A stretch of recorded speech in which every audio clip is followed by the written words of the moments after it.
This lesson plan video is for pronunciation, and it's geared towards intonation towards more like middle school, maybe elementary school kids. And what we're doing is we are going to be reading from a story called Zen Shorts. And actually it's 3 different stories in the story, and we are going to be doing part of it. The lesson plan is actually much longer than this video will be, so we will be starting in the middle, where I will be reading a section of the story to the students with proper intonation, and then I will read it again with incorrect intonation and ask them if they heard any difference, see what they noticed, and basically just get their opinion and have a little discussion about it. And then I will read it again with the proper intonation. After we are finished with that, we are going to read it as a choral reading, all of the students and the teacher together. And what we will be doing is we will be using motions or pounding on the desk to get the rhythm and the beat right for the story. We are going to try to help the students understand that you have to stress certain words and not others, and how phrases need to be stressed. That's probably going to take us all the way through the 10-minute video. So after that, what we are going to be doing, and this will not be reflected on video, would be that the students would be working on a reader's theater. And after practicing several times on the intonation with the teacher, they would then be divided into parts and be given a small reader's theater based off of the book that they can use to basically just read the story with the correct intonation. The teacher, me, I would give them the instruction beforehand as to what I would be looking for.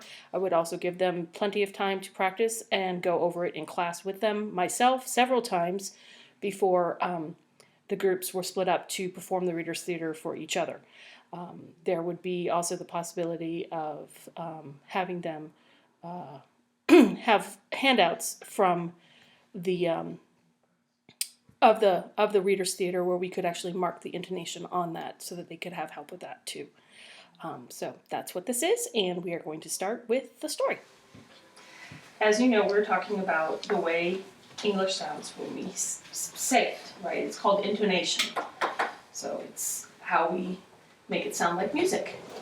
So what I'm going to do is I'm going to read a story to you, and I'm going to read it the proper way and have you listen to the way it's supposed to sound. And then I'm going to read it to you again, and I'm going to read it with the wrong intonation or incorrectly, and I'm going to ask you some questions afterwards.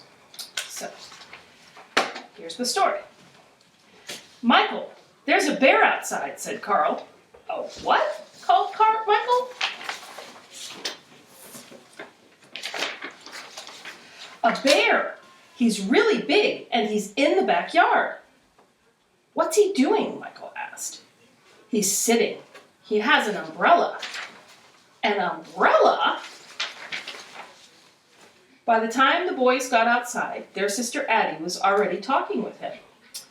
"I'm sorry for arriving unannounced," said the bear. "The wind carried my umbrella all the way from my backyard to your backyard. I thought I would retrieve it before it became a nuisance." He spoke with a slight panda accent. Michael introduced himself. Then Addie introduced Carl, because Carl was shy around bears he did not know. And this is how Addie, Michael, and Carl met at Stillwater. The next day, Addie went to have tea with Stillwater. "Hello," Addie said as she stepped inside. Come in," a faraway voice called. Then she heard the voice say, "Oh yes, come out, come out." Stillwater was in the backyard. He was in a tent. "Can I have your attention, please? Thank you."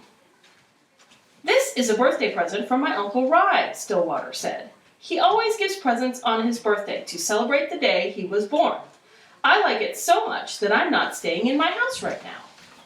Stillwater invited Addie to sit with him. "You brought me some cake," said Stillwater. "That was very nice of you. Is it your birthday?" he asked. "No," said Addie. "It's not mine either," said Stillwater, "but let me give you a gift for my uncle's birthday. I will tell you a story." Uncle Rye and the Moon. My Uncle Rye lived alone in a small house up on the hills. He didn't own many things. He lived a simple life. One evening, he discovered he had a visitor. A robber had broken into the house and was rummaging through my uncle's few belongings. The robber didn't notice Uncle Rye, and when my uncle said, "Hello," the robber was so startled he almost fell down. My uncle smiled at the robber and shook his hand. "Welcome, welcome. How nice of you to visit."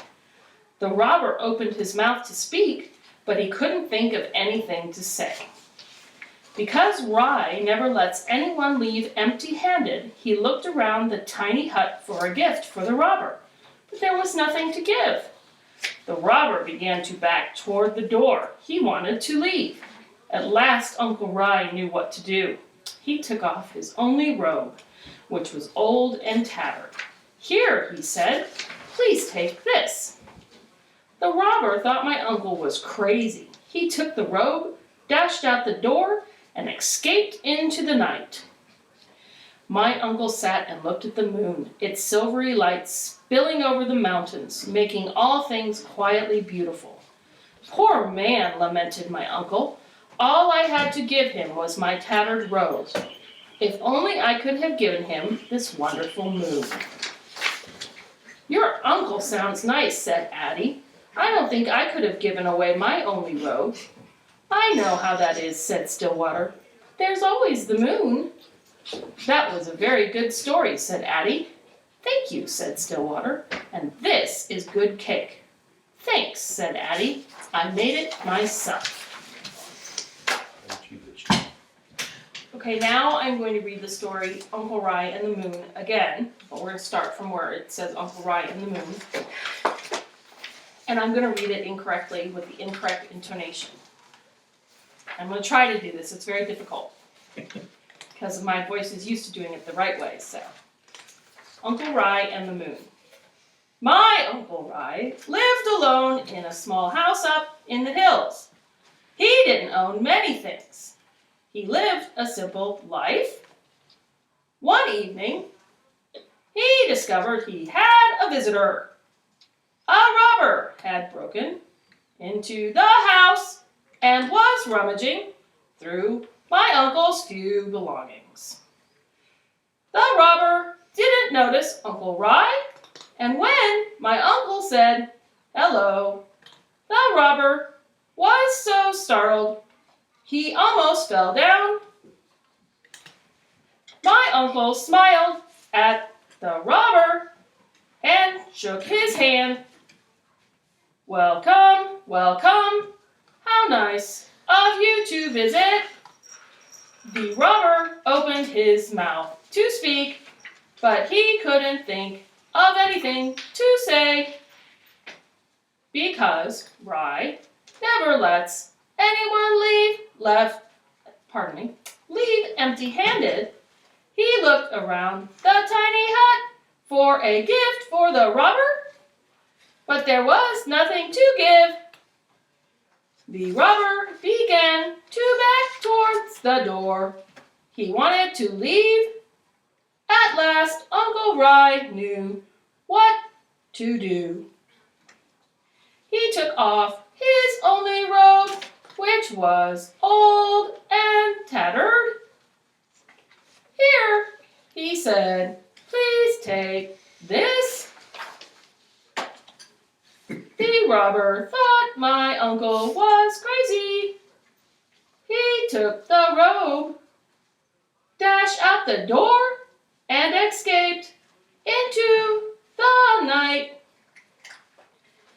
My uncle sat and looked at the moon, its silvery light spilling over the mountains, making all things quietly beautiful. "Poor man," lamented my uncle.